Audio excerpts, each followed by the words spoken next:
Welcome back to the kitchen, guys and girls. This is your boy Mark, the Mad Chef, and tonight I'm giving you one last reason to go to Taco Bell. Tonight, we're making quesaritos. That's right, not just any quesarito, but the best quesarito you could possibly make at home using common ingredients. And guys, honestly, this does not really belong in my authentic half Mexican food segment because one, this ain't authentic. And two, this ain't really Mexican food. This is very loosely Mexican-inspired food made by white people. This is obviously a stoner menu item. I guess whoever was in charge of the culinary direction of Taco Bell was smoking some stuff, and at 2 a.m. probably called the CEO like, hey man, we just put together a quesadilla and a burrito and called it quesarito, and it got marketed. That being said, have you guys actually seen the size of an actual Taco Bell quesarito? They're probably about on an 8-inch, really flimsy, thin, cheap flour tortilla. 2 of those with some nacho cheese in it, maybe some real cheese, I doubt it. And then you got a little bit of either your beef or your steak or your chicken, some rice, sour cream, whatnot. And then all together, while that sounds like a lot, these things are probably like 4 ounces soaking wet. And if you're hungry like me when I go to Taco Bell, you probably want to need about 4 or 5 if that's all you're going to eat because they don't weigh anything. We're going to be making macho quesaritos. Now that being said, we're going to be making ours with chicken tonight. You can use any burrito filling to make this. And this isn't going to take very long either. Normally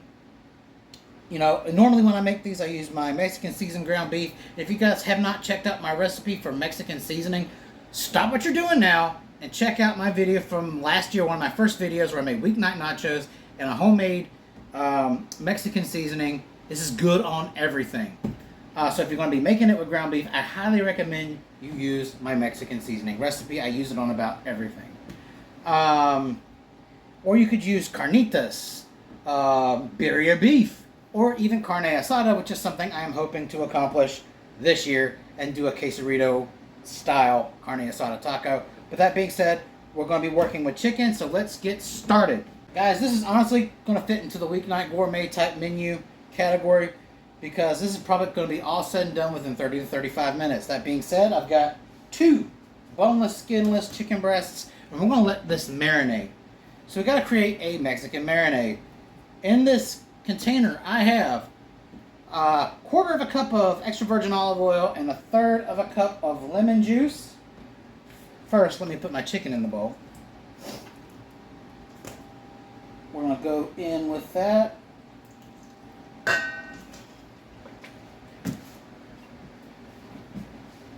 To it, we're going to be adding some seasoning. And this is 1 tablespoon of dried cilantro. I would be going for fresh cilantro, but my local grocery store, Walmart, was out of fresh cilantro. I love how they let me down at times. So I had no choice but to use the dry stuff. There is 1 teaspoon of kosher salt, 1 teaspoon of ground black pepper, 1 teaspoon of onion powder, 1 teaspoon of cumin, 2 teaspoons of hot Mexican chili powder. Now guys, if you don't have that, you can use just regular chili powder. And then a 1/2 teaspoon of oregano. And we are going to go ahead and get that mixed in with our marinade. And to it, we're going to also be adding 2 teaspoons of minced garlic. I'm going to get that rolled around in there. And we're going to let this sit for about 20 minutes. Ideally, you can let this go overnight or an hour, but as long as you let it at least soak for about 20 minutes, you're going to be okay. We're going to wash up and we're going to move on to our next step. So you might be thinking to yourselves, well, geez, what can I do if I'm waiting 20 minutes on my chicken to marinate? Simple. We got to have a burrito sauce. Now, this burrito sauce was first featured on my Southwestern chicken burritos, which was released, I think, November of last year. This is the exact same sauce, of course, minus the fresh cilantro because we didn't have any in stock. So what I'm going to do, if you missed that video, we're going to do it again. So what we're going to do is add in 1 can of chipotle peppers in adobo sauce. The whole can. You want the adobo sauce, you want everything you can get out of this basically.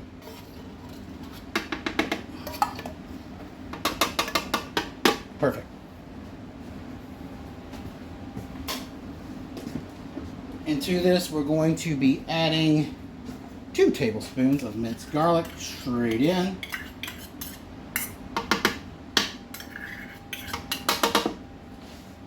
And now for a little bit of variation.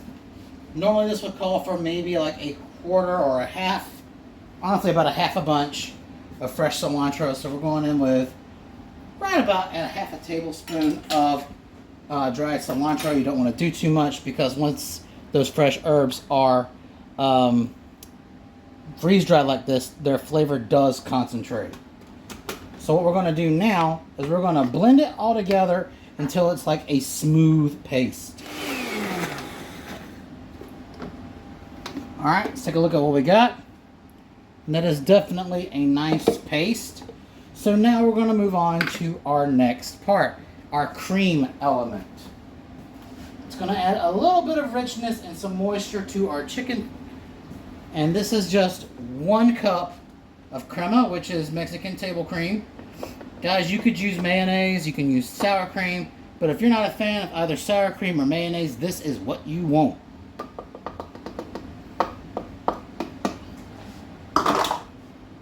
And to it, we're going to add 2 tablespoons of your hot sauce of choice. We're not really going for a lot of heat here, so this is just 2 tablespoons of the smoked chipotle Tabasco. And we're going to go ahead and combine this together so it's nice, smooth, and creamy. Alright, now that we've got a nice, cohesive, creamy sauce, we're going to put our finishing touches on this. And that's going to be some kosher salt to taste. You're going to want to add a fairly generous amount. Don't go crazy with it, because salt's going to help diffuse some of the spices that are in here. I'm going to kind of level it out. And also to level out some of the richness, we're going to be squeezing in a whole lime. This is a little different from the original. And then we're going to pulse this together a few times, make sure everything is put together well, and then want to taste test it. Alright. Whoa. It's had some time to spin around and get to know each other a little bit. We're going to take a spoon and we're going to try a little bit of it. Make sure it tastes like it's supposed to. That's pretty good. But I feel like it's going to need just a little more salt. Again, we don't want this like exceptionally spicy, but we want to make sure that everything is kind of even. So we're going to pulse this up and try it again here in a second.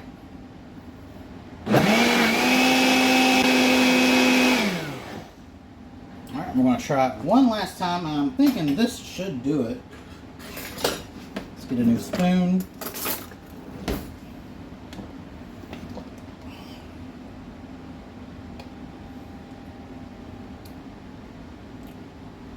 Oh yeah, that's it. That just kind of levels everything out. The one thing you guys need to remember when working with spicy chilies is to salt. Don't go overboard with salt.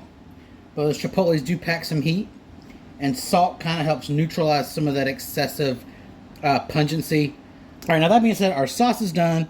We have our chicken marinating. The next thing we need to do is preheat the oven to about 425 degrees, and I'm going to see you guys again as soon as the chicken is done marinating. All right, so it's been about 20 minutes since we've put our chicken in the marinade. Now, guys, you could, again, marinate this for 24 hours or an hour before cooking. My goal today was to do it for an hour before cooking, but I just did not have the time to allot to that. I was making content for my other YouTube channel today. So now, I know you're going to be wondering why I asked you to preheat your oven to 425 if you see a hot skillet on the pan, on the stove. Well, that's because we're going to be searing, and this is on medium heat. It wasn't about a medium hot, but we're going to keep it on medium. We want to make sure we get all this marinade out, and we're going to be searing these chicken breasts. Now, guys, You can opt to not do this step and toss it straight in the oven, but I would advise against it. Because whenever you sear meat like this, you create an extra depth of flavor. You get some texture going on there. So we're going to let this go for a few minutes, and then we're going to check, and if it's properly seared, we're going to flip and do the other side.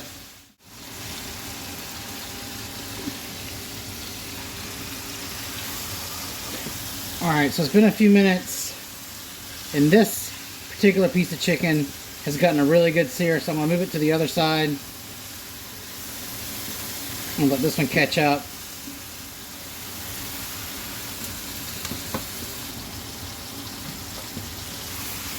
Alright, we've got sear on that side, so we're going to let this go for another 3 or so minutes. And guys, no sooner did this hit the pan, the whole house filled with an incredible aroma. Smells amazing in here. Also, I did eventually edge the heat back up to medium-high. The pan was just a little too hot when the chicken entered, so I had to back it off to make sure nothing burns.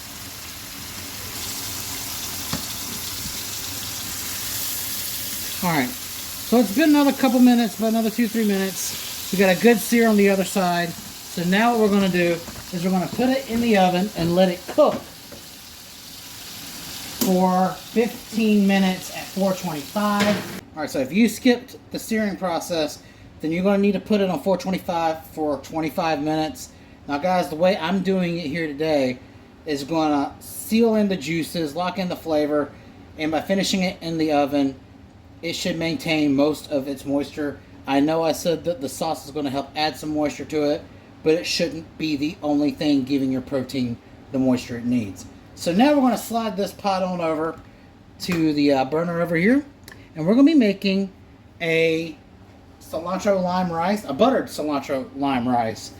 We've made it before on this channel, and guys, one of the biggest gripes I do have about the Taco Bell Quesarito is they have all this seasoned meat and everything else, and they just use plain white rice. Well, we're not doing that today. We're going to take you on a flavor explosion expedition. All right, guys, this is 1 cup of water with salt to taste. We're just going to bring that up to a boil. All right. And this is 1 cup of instant rice. Say what you will, but this is good for weeknight sort of things, like when I go back to work. And I don't feel like necessarily cooking rice for, you know, however long it takes and wait for that long or put it in the rice cooker. This is going to sit for 7 minutes and it'll be done. Alright, so guys, I'll see you in 7 minutes once the rice has time to bloom. Alright, it's been 7 minutes and it's time to go ahead and start fluffing our rice. And that turned out pretty darn flawlessly. Alright, so now we're going to go ahead and add in about 2 tablespoons of unsalted butter.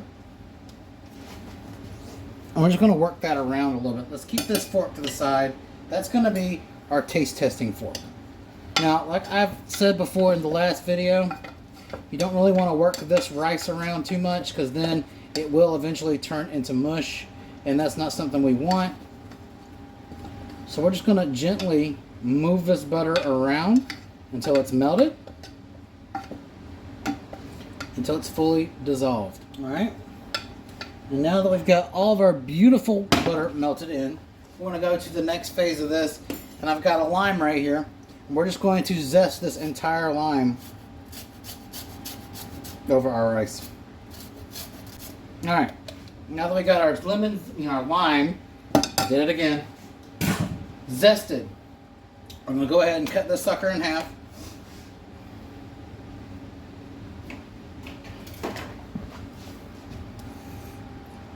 And go ahead and just going to add the juice of this lime to it. This is actually a very dry lime, but that'll be alright. Alright, so now the next thing to do, we're just going to cover the top of this with some dried cilantro. Guys, you are more than welcome to use the real stuff.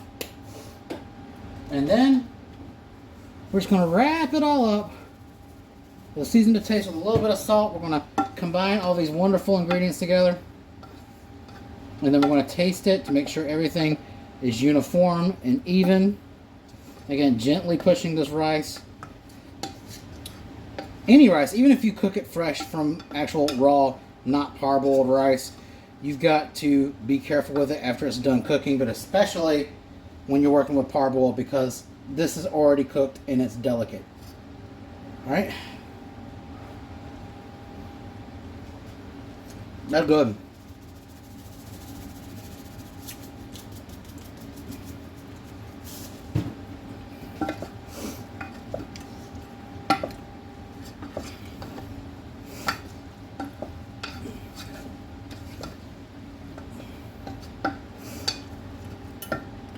Try it again. That's it. Absolutely it. All right. Rice is done. Chicken has about a minute left. And I will see you all once that chicken is done. And would you look at that chicken? Now guys, if you're still a little worried that this chicken may not exactly be done, I just want to remind you guys that the entire searing process took about 8 minutes total. And don't touch your pan after it comes out the oven, because that was a dumb move on my end. So the 15 minutes at 425 is going to cook it the rest of the way. If you guys are absolutely wanting to make sure you can put it on for a couple more minutes, I would not exceed the 20-minute threshold, because then you're going to probably dry out your chicken. Alright, so at this point, we're going to take our chicken breasts out of the pan into a bowl, and then we're going to shred it. Alright, and would you take a look at this? That is our freshly shredded marinated chicken. Again, it turned out perfect. So if you sear them for about 4 minutes on each side and then put them in the oven on 450 for about 15 minutes, you will end up with a very perfectly cooked chicken. And guys, I wish you could smell this. Alright, so we're going to one-up Taco Bell in a couple ways. So this is La Banderita extra large. These are the grande burrito style flour tortillas. This is already twice the size of the tortillas that Taco Bell uses. Number two, we're going to be using real cheese. This is just some shredded Fiesta blend. And we're not going to try to overload the inside of this tortilla too heavily with cheese, because you gotta think this is going to add to the volume of your entire burrito. And the more cheese, like if you use excessive cheese in this part of the burrito, it's not going to roll properly. So now we're going to press our second tortilla on top of it. Now's the fun part. Alright, I did have a secondary squirt bottle, but I think I might have thrown it away. So we're going to use this little small measuring cup with a spout on the side here. I'm going to pour our sauce into it. Alright. I may still need a spoon, but that's okay. Alright, so now we need to start assembling our burrito. I don't know if you've guys seen me make burritos before, but there's a very specific way that I do it. So things that go on first in your burrito are going to be at the top of your burrito, which is why I always start with the cheese. Because if you add cheese last on top of your proteins and everything else, then that's going to be at the bottom of your burrito right at the seal, and it's not going to be the same eating experience. So now, we're going to go in.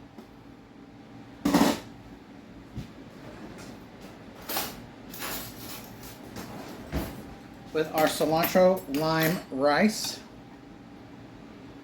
Again, just thin portions on all of this. Because again, if you really load this thing down, then you are not going to be able to wrap it, then it's going to bust, and then you're going to have like a burrito fail. Then you're going to go to Taco Bell, which is not what we want you to do.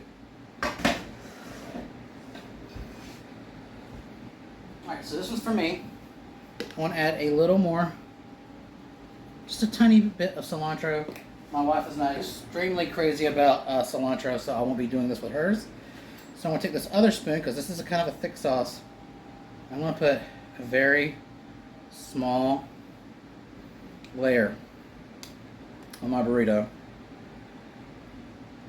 That being said, if you're a saucy person, then go for it. I'm not huge on putting a ton of condiments on any of my dishes, would be it burritos or sandwiches, because I feel like that masks the taste.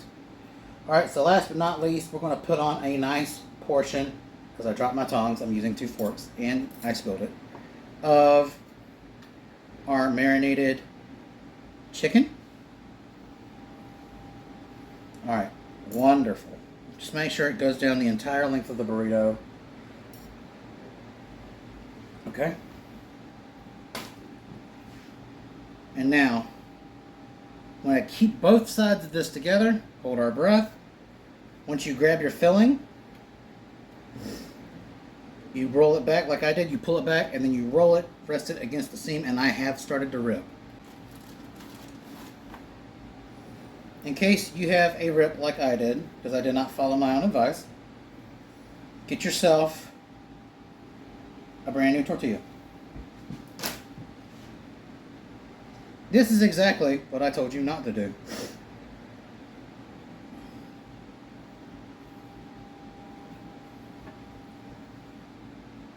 Okay.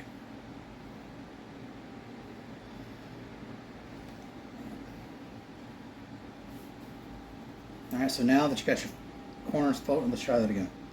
Alright, so now that you got your corners folded evenly, I'll take your tortilla, I'm going to wrap and pull back, and then roll forward.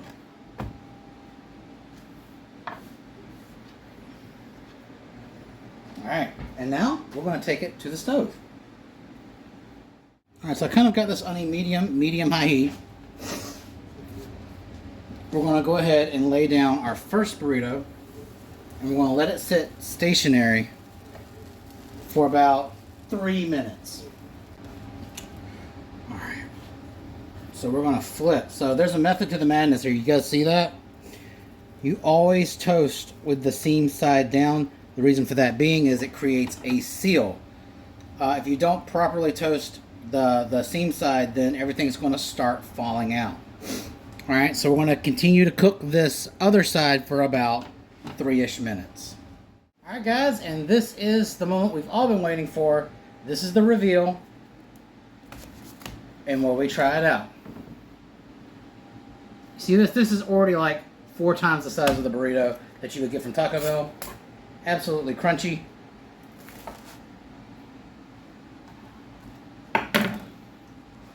Oh my god. Look at that.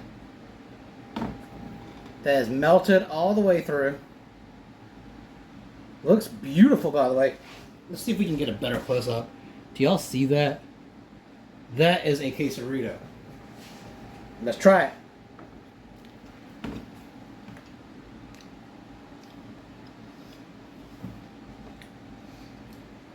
This is amazing with beef. This is the first time I've ever done it with a marinated chicken. And it is just amazing. It explodes with flavor. And this is dangerous for me because this is like 4 times the size of a Taco Bell burrito, and I could probably down a couple of these. This is addictive. You guys need to try it. Again, if you like this sort of content, please don't forget to like, share, and subscribe. And I'll see you in the next video. Taco Bell, your days are numbered.